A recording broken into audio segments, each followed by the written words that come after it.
నమస్తే, welcome to ఈహా TV.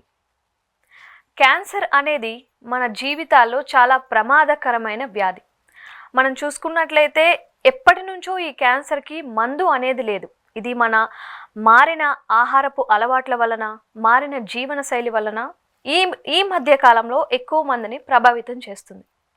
దీని గురించి మనం ఈరోజు తెలుసుకునే ప్రయత్నం చేద్దాం. మనతో పాటు ఉన్నారు డాక్టర్ జి దుర్గా ప్రసాద్ రావు గారు, సీనియర్ హోమియోపతి ఫిజిషియన్, హైదరాబాద్లోనే ప్రాక్టీస్ చేస్తున్నారు.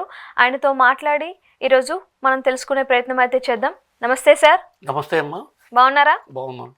మీరు బాగున్నారా? నేను బాగున్నాను. ఓకే, మొదటిగా అసలు క్యాన్సర్ అంటే ఏంటి? క్యాన్సర్ అంటే మన శరీరంలో కణాలు ఒక క్రమమైన పద్ధతిలో విభజన జరుగుతాయి. అయితే కొన్ని కారణాల వల్ల కొన్ని సమయాలలో ఆ కణ విభజన అనేది అస్తవ్యస్తంగా మారి ఏ కారణం లేకుండా విభజన వేగంగా మరియు కుప్పలు కుప్పలుగా కొన్ని కణాలు సమూహంగా చేరుతాయి. దీన్నే ఇట్లాంటి చెడు కణాలు చేరి ఒక కణితిగా ఫామ్ అవుతాయి. దీన్నే క్యాన్సర్ అంటాము. అయితే ఈ క్యాన్సర్ ఇక్కడ ఈ కణితి ఏర్పడ్డ తర్వాత అవి స్థానిక కణజాలాల మీద ప్లస్ మిగతా కణాల మీద పనిచేయటమే దాడి చేయటమే కాకుండా అవి మళ్ళీ రక్తం మరియు లింఫాటిక్ సిస్టమ్ అంటే శోషరస వ్యవస్థ ద్వారా ఇతర భాగాలకు వ్యాపించి అక్కడ వాటికి కూడా ఎఫెక్ట్ చేస్తాయి.